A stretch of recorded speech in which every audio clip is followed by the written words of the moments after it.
In the jungles of Belize, a repulsive gnome punishes those who do not respect the forest. Belizeans are very scared of him. Maybe they even think it's devil's work. If you believe in something strong enough, then you can bring it out. If we don't have respect, then, he gets mad. Watch out for the Tata Duende. Tata is a little mean monster.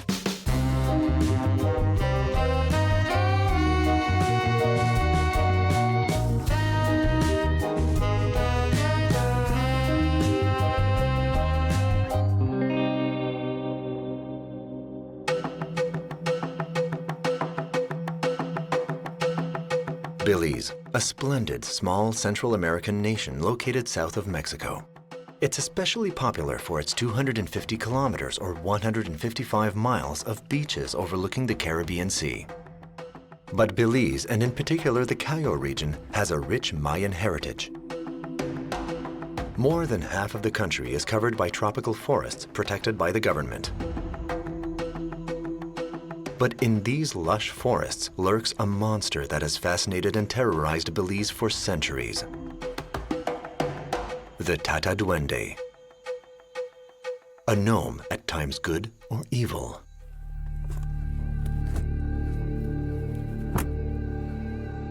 Grissy G and Dismas grew up here. My grandpa always told stories about Tata Duende visiting the farm. So we grew up with it. Every weekend we'd go visit and we'd hear these stories. So it was very alive in my family. A few years ago, the couple had an experience that left them perplexed. We were driving along the cane fields. It was almost sunset. And Dismas and I were in the back seat. And we just started hearing like a little whistle following the car. We could say like we were going maybe 45 miles an hour, and this whistle seemed to be following the truck. But not following it like from behind and just tailing us. Just going with us. It sounds like it's on the wind, is a way to explain it. And it wasn't like a bird whistle, it's just a strange little hollow whistle. But the thing that was strange about it is that Grissy G's dad and one of his friends were in the front seat of the car, and they did not hear the whistle. And the both of them are like looking at us as if we were imagining it. We got chills and we were like, whoa. I like to say I'm an open-minded skeptic, so I'll question it to try to find logical explanations. But if we're both imagining it at the same time, and hearing it and feeling something weird, throws you in a thing where you start to question your beliefs, and reality is like, is this possible Tata Duende whistle? Or this does give us like a push more that maybe there is something more to it than just stories. Right.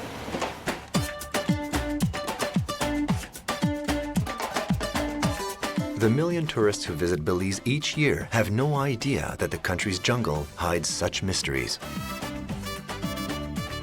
And Belize has one of the most diverse ecosystems in Central America, argues René Villanueva, a journalist and owner of one of the most popular radio and television stations in the country. Of course I love Belize. And Belize is the most beautiful country in the world. The beauty about Belize is that it's 8,867 square miles. If you travel to any country in the world, you will not find the diversity you find in any 8,867 square miles. When it comes to waterfalls, lakes, lagoons, valleys, rainforests, we have it all packed here. The only thing we cannot give you is some snow. And like its landscapes, Belize's population is a mosaic of variety. Besides, Belize is one of the only non-Spanish-speaking countries in Latin America. Belize City was really founded in the 1600s. Well, the Europeans, who were the original pirates, brought across slaves from Africa through Jamaica to work in the mahogany camps. The tropical forests of Belize have long been harvested for mahogany and chicle, a time when tales of monsters were very popular. Oh, the myths and legends are numerous. We still talk about Tata Duende. A lot of people, some people use it to frighten their kids. They say, Tata Duende, I come for you. Because as a child growing up, I can remember hearing all these stories being told. And you actually are afraid. Rosita Arvigo left her native Chicago to settle in the Cayo region and study medicine in the jungle with Mayan healers. She has since devoted her life to the protection of the forest. Her encounter with the Tata Duende was a supernatural event that changed her life. I'm Rosita Arvigo. I'm a doctor of naturopathy. As an alternative physician in the 1970s and 80s, it was rather difficult to practice complementary, alternative, natural medicine in the United States. I spent 13 years as apprentice to Maya shaman Don Eligio Panti from San Antonio in Belize. The duendes, he explained, are the earth spirits. They're assistants to the 9 Maya spirits, and they come to announce the beginning of a dream vision and the presence of the Maya spirits. So I encountered them dozens of times before a dream would begin. So this one night, I was aware of a little body behind me. I looked down and I saw 2 little hands here and 2 little feet here. So I turned around and tried to look into this little creature's face, and it went right back at me and had this little round face that was all kind of hairy. The feet were on backward, and the hand had only fingers, no thumbs.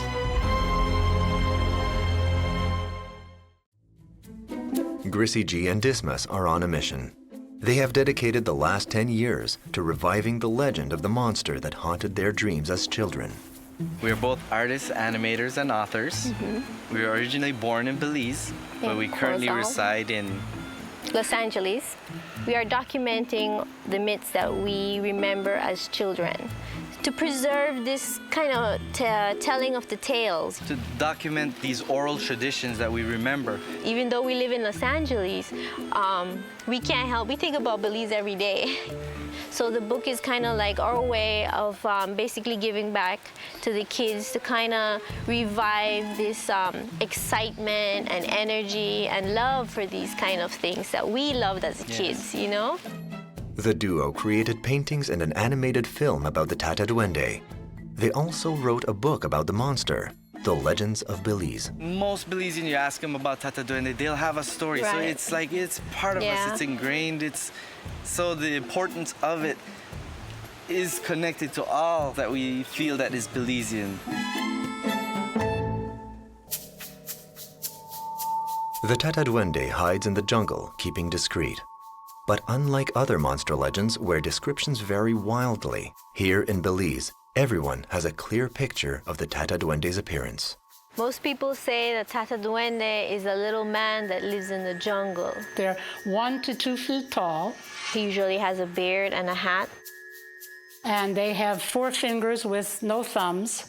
So the children, whenever they go into the forest, they hide their thumbs because they believe the duende is looking to take somebody's thumb. There is the idea that he is a spirit as well. So it's not necessarily a solid entity. Usually his feet are on backward. So if you see a footprint with 3 toes walking, it's actually the duende going in the opposite direction because his feet are on backwards. In Belize, the Tata Duende is widely feared. In the countryside, many even refuse to talk about it. An obstacle that Grissy G and Dismas had to overcome during their 10 years of research. And while making the book, we interviewed a lot of our Belizean friends, and we'd go on road trips, and people we would see on the roadside and just ask them a question, Right. give us something. One guy got mad at us because we asked about Tata Duende, and he really got mad at us and yelled at us because he said because we were asking about Tata Duende, we brought that bad spirit to him, and when he went to the jungle, the Tata Duende scared his hunt, you know, and the minute he was aiming to get the deer, something happened. He said like a whistle, and the deer went. So he said it's Tata Duende, and it's because of us. He believes that the Tata Duende is, they like to refer it to as a mala aire, like a bad air, and he said that it's everywhere. Yeah, and once you say his name, you're attracting him. But what do the words Tata Duende mean? The Tata Duende, it's an interesting word. Tata is a Maya word that means a very revered, respected elder. The duende itself, the Duende. word, is derived from Spanish, and it's dueño, like a derivative from dueño, which is the owner. Dueño del monte, he's the owner of the jungle. Right. So it's the great revered master, how is it translated? And they are the lords, the dueños, the caretakers of the forest, the waterways, the rivers, the trees, and the plants. For the historian Lita Krohn, the Tata Duende is more than a hideous gnome. It also has an educational role for young people. You know, I've always been a teacher, either at the high school, at the junior college, and a couple stints at the university. The kids love these stories. They love these stories. Some of them teach you good manners. Some of them teach you traditions. Some of them teach you, you know, what to say, what not to say, how to behave. I always think of Hansel and Gretel, and they used to say, don't go in the forest.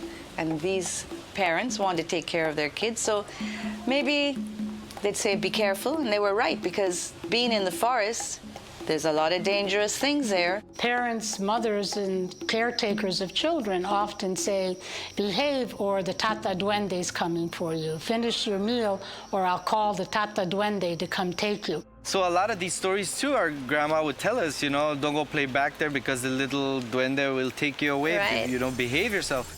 You know, sometimes in protecting things, you have to be scary. I think so. There's two sides to Tata Duende. Belizeans are very scared of him, mostly. You don't want to get him angry because, you know, they won't be fun for you. If he doesn't like you and he touches you in a negative way, you'll get a fever, you'll start to feel bad. Don't whistle, because that's what he does. You're not supposed to whistle. They can tear your house up at nighttime. They put animal dung in the corn grinder. They urinate on the fire. They put your fire out. They break pots. And He could maybe knock you out, take you to his cave. Since he has power over the jungle, all of a sudden you might have a beehive following your ass, you know? It's just that you didn't know what Tata Duende would do. It was that mystery, you know, that like, oh my God, what could it do, you know? Tata is a little mean monster, but he's being mean to the right people. The Tata Duende calls the Cayo region home. It's located in the western part of the country, 1 hour from the capital of Belize City. San Ignacio, the district capital, is a quiet town of just 10,000 inhabitants, mostly farmers. This is the market. This is where we get a lot of our healthy, fresh vegetables and produce that keeps us nice and young looking. You know what I mean? Javier Molina works as a tour guide. He's particularly proud of his hometown. What makes San Ignacio different from the other cities is the setting, the natural setting that it's in. This area is very mountainous, a lot of hills by the rivers, the two rivers that come and meet here in San Ignacio and create one of our bigger rivers, the Belize River, the lush jungle that's all around, the greenery. The spirit of Belize is very low-key, laid back, relaxed. You feel like time just is at a different pace here than other places. Very mixed culture, diverse culture. You'll find Hispanics here. You'll find Garifuna people here, as well as the Creoles. I can definitely still find Mayan roots all over Belize. All of these people come to this jewel that we have here and they share. They become a part of us and they create their own little culture, unique culture that is a combination of all these cultures that we know as Belize now. And I love this place. It's just so amazing here. The Mayan presence in the region dates back several millennia. And unlike other similar sites in Latin America, the Mayan ruins of Belize are hidden in the jungle, far from the crowds of tourists. Almost all of Belize was occupied by the Mayans. There were about 1 million Mayans living in this area known as Belize. And many of their temples still remain. These temples date back over 3,000 years. The indigenous people, the first inhabitants of Belize were the Maya, as far as we know. The archaeologists will say Paleo Indians. Okay, well, they were the grandfathers of the Maya then. The Maya people do believe in Tata Duende. and it comes from their religious beliefs, you know. He's gone through the ages, at least 2,500 years. So he's a pretty old dude. This is a very rootsy thing. The Catholic Church didn't get into the Tata Duende. But why is there almost no written documentation of its existence? Because the Spaniards came to this world in the 16th century, and before that, all evidence was burned by the Spanish friars, right? All their 100,000 books were burned by Bishop Landa, so there may have been records, but they were all destroyed. But as far as any written documentation or eyewitnesses, it doesn't seem to go back beyond the 16th century. The Spanish friars who originally came here and studied the culture, studied the history, and that myth came out in like the 16th century. It was the first recording of the Tata Duende. All we have are oral versions, oral transition from generation to generation. It was thanks to a strong oral tradition that pre-Columbian culture survived in Belize, and this method of cultural transmission is cherished throughout the country. The different traditions passed down from generation to generation has been oral, through stories. I remember, you know, my parents and grandparents in the little villages around the fire and telling us stories. Definitely you grew up on a lot of oral traditions, a lot of different stories and folklores, like the Tata Duende and all these different mythical creatures that exist in the forest and in the jungles. The coming together of telling these stories is not happening the way it used to happen, and I think it's very important for us to try our best to capture and maintain for our future generations these stories, because if we don't do it now, then they will be lost forever. We'd be boring if we didn't have Tata Duende. Super boring we would be. I think if you ever get rid of Tata Duende, we're not going to be in good shape. We have to keep him right up front. Oral tradition enriches who we are, and that's part of our Belizean identity, knowing all of these personalities of the rainforest and of the sea and of the river and all these places, because culture is dynamic. So maybe first you had the oral tradition, you know, written, TV. So there are other ways you have to keep moving with the times. Hence the relevance of the approach of Grissy and Dismas, who wish to restore the Tata Duende legend to its former eminence.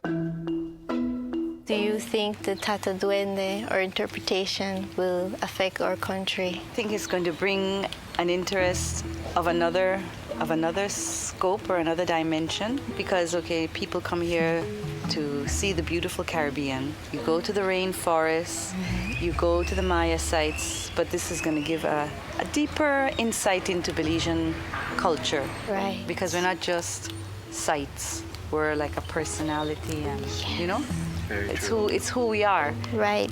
We're completely different from, say, someone living in Oklahoma. Right, right. These are our monsters. These are right? our monsters. Right. We've got them. We've got a lot of them. How do you feel about people that approach it like it's just a myth or it's just superstition? There's some people that badmouth all these things that isn't a straight Christian thing. We're bringing out something that we've grown up with, and you'll have the takers and you'll have the people that won't accept. But I think you have to put it out there. It's unique. It's very unique. We have this multitude of folklore characters. It enriches our culture. It enriches everything.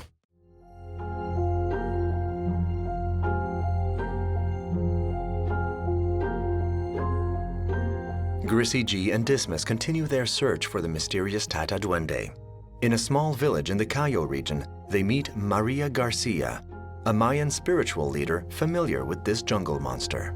We still believe, that everything is alive, everything have a spirit, and that there are special, entities or spirits that take care of this land, this forest that we call Tata Duende.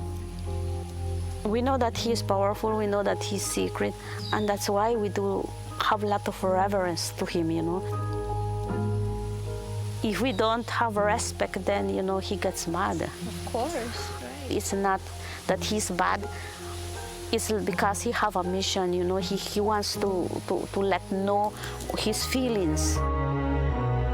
For Maria Garcia, the Tata Duende is no mere legend. It's a flesh and blood monster. My father used to tell us that. He says, it exists. And then when the religion came in, it's like kind of block it up, you know. And then people say, you know, those are stories, those are legends, that's not real. But he leaves signs that you can see that he's there. Believe me or not, recently, people from my village have been seeing it. Most of the, you know, legends or the stories or the beliefs are spiritual. The only trace that you can see is when they play with your horse, when they trim the hair of your horse, then you see that it is physical, that he's there, but he is spirit. It's during the night that the Tata Duende makes its appearance, which often includes braiding the manes of horses. We are farmers, and the horses are the ones that help us in the field. You know, like 12 o'clock in the nighttime, you can hear the horse run. Run, run, run. And then my mom says, it's the duende riding. And after they finish riding, you can hear the horse blow their nose. And so, you know, like early in the morning, you get up and you come watch on your horse, their hair is trimmed. But they say that they trim the hair because that's where they put their foot. You can come and see how he trims it. Wow, so this would be like his little, yeah, his, what do you call it, stirrups? His stirrups? Mm-hmm. Yeah, he puts his foot like this, and they just ride. Rosita Arvigo also lives in the Cayo region, and like Maria, she has encountered the Tata Duende. We once did a driveway. The work was started when I wasn't home. My son was here, and he cut down 3 trees, and every machine that he used broke 3 times over 3 days. And when I came home, I said, well, of course that's what's happening, because you haven't given an offering or asked permission to the duendes of this forest. That's just one example. You could hear thousands of stories exactly like that. Many things happen, especially accidents, when you're clearing the forest. If you don't ask permission and leave a small offering to the lords of the forest, who are the duendes. And that's why we always, you know, do ceremonies for all the spiritual entities that we have. We just cannot go up there and take, you know, because the banana tree already gave, I will say, oh, that's mine. No. Because if we do things the way it is, by offering, by being humble to them, then he helps us protect our fields. But when we don't do things the way it is, then he gets mad. You know, we have a dry season, we have floodings, we have insects coming to eat our fields. If we receive, we have to offer.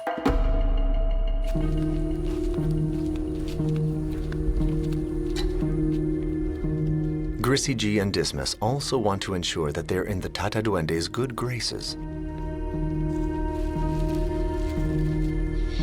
Like 9 different incenses. Wow. And you know, that's to cleanse. When we offer and we cleanse, you know, then we purify ourselves. This is the copal. That's the copal. Oh.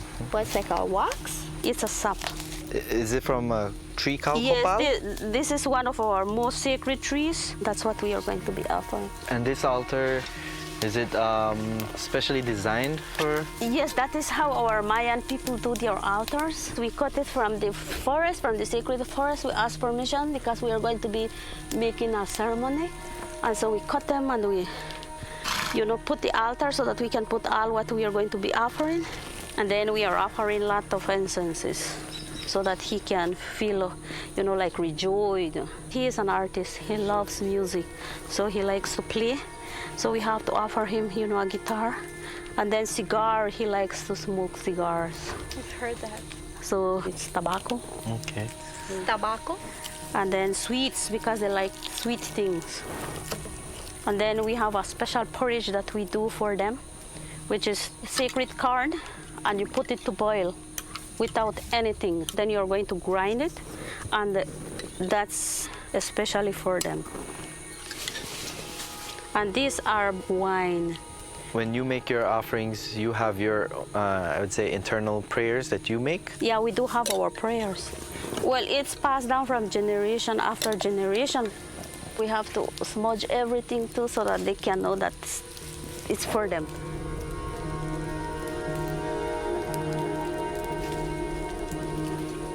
He's possibly watching us now? Yes, he is.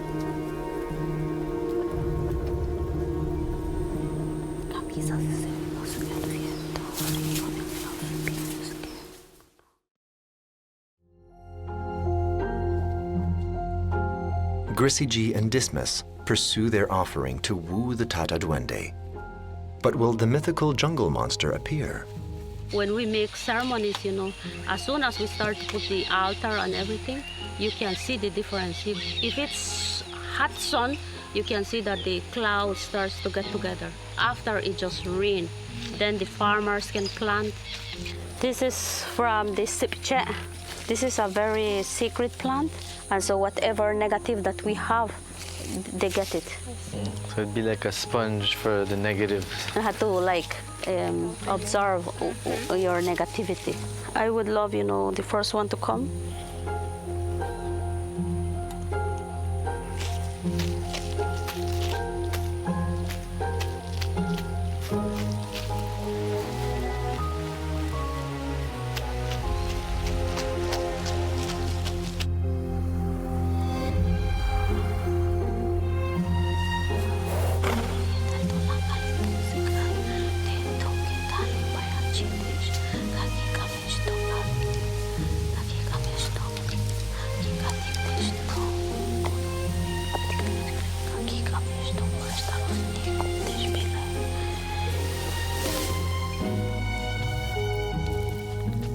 Now we are going to leave this here, and in 3 days we are going to bury everything, because what we offer is for them, not for us.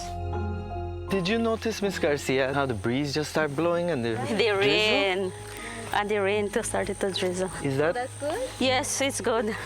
That means that the elements are happy. The minute I started. The minute it started, the wind just kind of like blew in right through. The horse started walking around the tree. Kind of give you a little weird feeling, and then it just felt like there's a strong energy. very strange.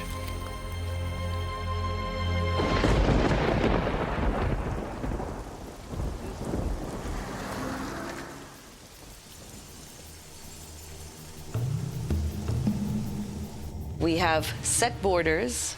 We're an independent nation. We have our flag. This is our political identity. But I think we also have a cultural identity.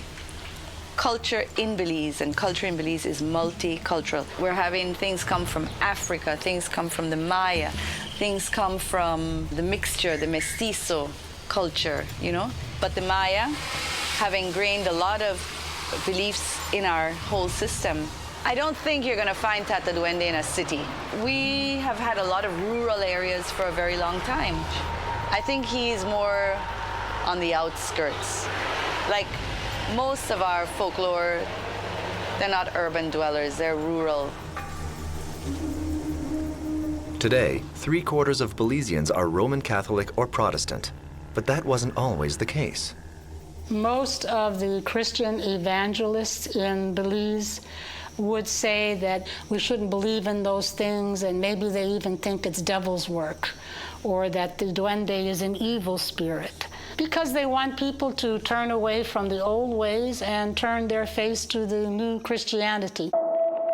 And the belief in those earth spirits is part of the ancient Maya way and part of the ancient Maya religion. They were lesser gods, so to speak. And of course, the modern Christians would rather that the Maya people put all that aside and no longer believe in the tenets of the Maya religion. It's very sad. That's what's happening to the culture. It's gradually being eroded by the needs of Christians to capture souls. But is there any evidence for the Tata Duende's existence? You're kind of looking for a scientific explanation, but there isn't. I think he's got a spiritual identity, and I think he's got a real identity. I think your mind is very powerful. If you believe in something strong enough, then you can bring it out. It is faith in the unseen, belief in legends, belief in myths. But I see the Tata Duende as much more than a myth because just too many people have had encounters. I personally haven't met him, but I have seen him. The stories in my family about the Duende were that my grandfather was taken when he was young. He was playing in the woods, and he was led by this little creature that just, kept calling to him. And different people you would talk to would say, yes, your grandfather was taken. Oh, because people think you're foolish or silly to believe in something that can't be proven, and it can't be proven that there is such a thing as a Tata Duende. It's a belief system. Because if people say they've seen him, all right, who am I to say no? But your life follows your thought. You believe in Tata Duende, then you will see Tata Duende. I guess you either believe or you don't. If you have had experiences with them, and as I have, it goes beyond legend. It's something that you yourself experienced, and it's much, much easier to believe it when you felt it. And of course, that one time that I did see the little duende. I've never seen Tata Duende. I believe in him. I believe there's something, there must be something if he's lasted for so long. You can't really prove the existence of Catholic saints, but lots of people believe in them.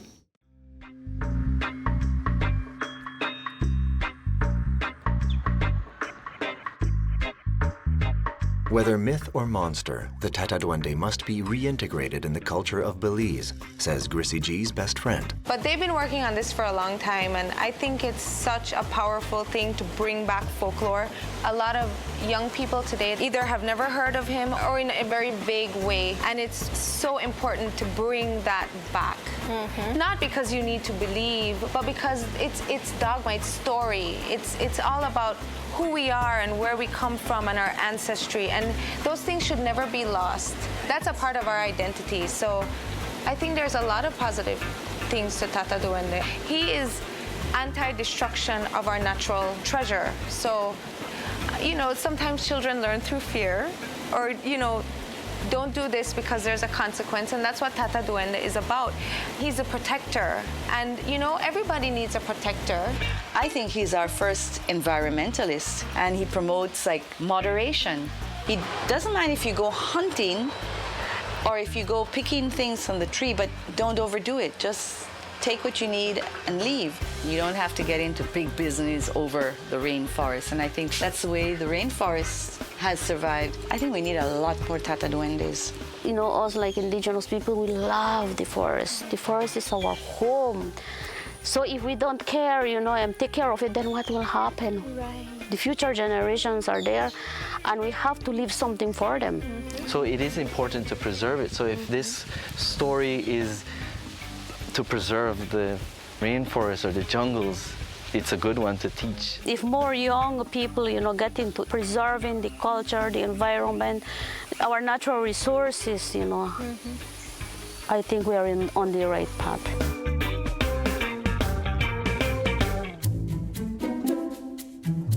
Armed with their book and excerpts from their animated film about the Tata Duende, the tandem tour schools, introducing children to this mythical monster. So we are going to stir up some stories and excitement from the kids tonight with Tata Duende. Hi guys! Now we're here today to share with you what we do. We are artists and animators, and we have documented our myths from Belize because we think they are part of our culture that makes this country so unique. And we'll be talking about Tata Duende. So, no familiar with the Tata Duende? Good stories or scary stories? Scary! Okay, good. Okay, cool. Like we said, some people afraid of it, some people aren't. Some people believe in it, and some people think it's a lone cartoon. Some people believe that Tata Duende is a spirit. Some people believe they are real, but they know how to hide very well, right? So that only when they choose to appear to you, right? But the truth is that there is something, because the story comes from somewhere. And the story comes from our ancient ancestors. Hit the lights. Start it off, all right? Let's go. Start with the presentation. This is a close-up of what we believe the Tata Duende may look like. We interview people. We talk to people in Corozal, in Belize City, all over, and it's just interesting how even though they're far away, the characteristics of Tata Duende, they're like the same thing, and these beings are basically the guardians of nature, you know? We do have an animated short to show you about the Tata Duende. You guys ready? All right. All right. Yeah, man. No exam. They are monsters of fairy tales and scary stories. But in Belize, there are legends and folklore of terrifying creatures. Creatures so terrifying that accounts of them are passed down from the ancients, and these legends continue to be told. Tata Duende is a powerful spirit that protects the animals and jungles of Belize. Be extremely careful to not anger Tata Duende, for his wrath can be deadly.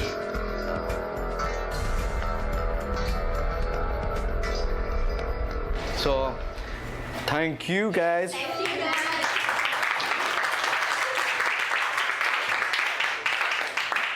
So when you go home, you talk to your grandparents or your uncle and just ask them, bring this culture back. We all have the power to do it. I had a very interesting presentation on Belizean folklore. My parents would also tell me stories as I went growing up. Apart from that, you know, it's put aside. So it's something that needs to be recovered and moved on from generation to generation. And some people might say, oh, they're just stories. But it's a part of the culture when you talk about here in Belize. Children growing up need to know about these things, and they need to pass it on to their children. It's part of their history.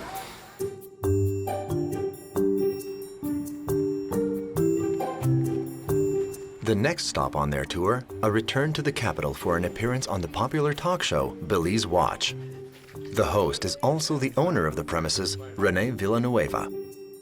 We started this organization 22 years ago in the ground flat of our home on Freetown Road with a transmitter between the toilet and the bathtub because that was the closest spot to the roof. Here, Mr. Rene, the books are out. They're now on Amazon, and we hope you enjoy them. Put together, we're going to talk about this evening. Right, thank you. Thank you. Definitely want to talk about this evening. This is great stuff that is being done to preserve these parts of our history that are so important, so vital for us. Thank you. Thank you. Celebration time! Grissy G and Dismas are preparing to make their television debut in Belize.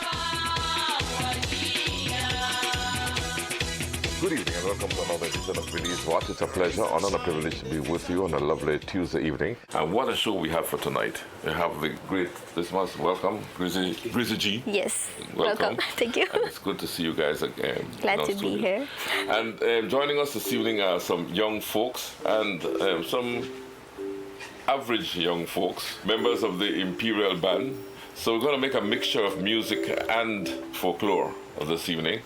They have put together a book titled Legends of Belize, a series about mythical creatures that dwell in the jungles and waters of Belize. It took us 10 years to write the book. 10 years to put this together. Right, with all the artwork. And we also put a lot of research into the different characters because we really wanted to tie it with the culture and also how we reflect in the world. That the older folks, older folks will know about Tata Duende. The younger folks are not too familiar with it. Have you all found that out as well? Yes, that's why we started pursuing the book and continuing the series and took it so seriously because we saw that a lot of people, because of technology, they weren't talking to the family anymore and grandparents, and these stories weren't being heard. I agree that because as a child I can remember the Tata Duende stories indeed. There's the good part of him and then the bad part of him, right? And mostly that basically how you behave and how he reacts to you. So if you're a bad person, they hurt the jungle, they pollute. You must behave yourself. You must behave. Right. And also, the thing we love about it is these stories that what make us as one culture. Of You course. know? And I want to thank you all and congratulate you on what Thank you're you. doing, keeping our folklore alive, keeping these duendes alive. You guys will be playing some music for us this evening. All right, well, if we're ready, we beat out some music, man. Let's hope that Tata Duende is listening and, might show up.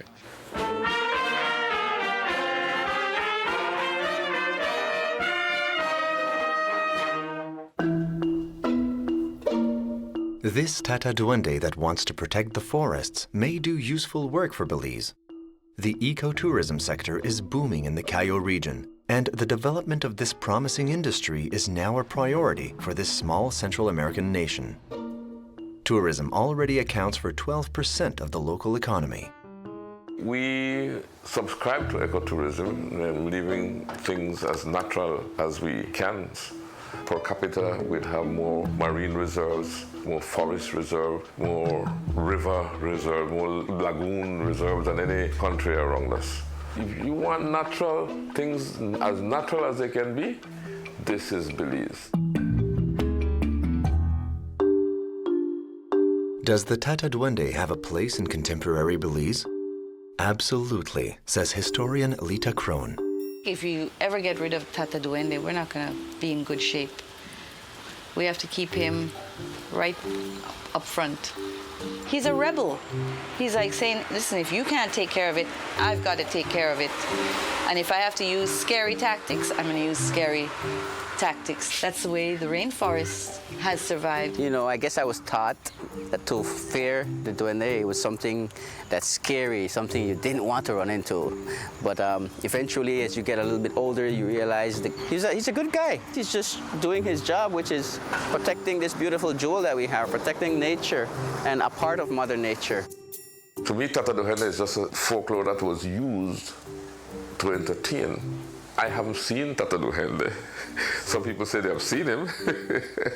In America, there are elves and fairies. Very strong tradition of elves and fairies. The Tata Duende is like an elf or a fairy creature. I've never had the privilege of seeing him. I don't know if I really, want to see him or not. I'm not too sure about that. Sometimes they would be reluctant to admit that they have seen them or that they believe in them because they don't want to be ridiculed or laughed at. Me, I don't care. Laugh. I believe in them. People are cutting too much forest. The forest is their home, so we just cannot cut it for them. It's like somebody comes and put fire on my house, then I don't have no home. And that's the same thing with them. And I don't think it does any harm to believe, nor does it do any harm not to believe, unless you're going to cut down a tree. As for Grissy and Dismas, they intend to continue their quest to restore the Tata Duende's legacy in Belize. It's an honor, like we're guardians of these myths, and now we have to make sure we can share them. When we started our series, there was a map of the amount of virgin forest in Belize, and it was a lot. And then, but quick, within 3 years of that, we started to look at these news things, news articles and pictures that the forest is depleting like fast, acres and acres. So we really believe like a lot of these stories need to kind of come back and to remind people that this is important. This is life. This is what brings people to our country, so don't destroy, you gotta take care of it. Because the Tata Duende is everywhere.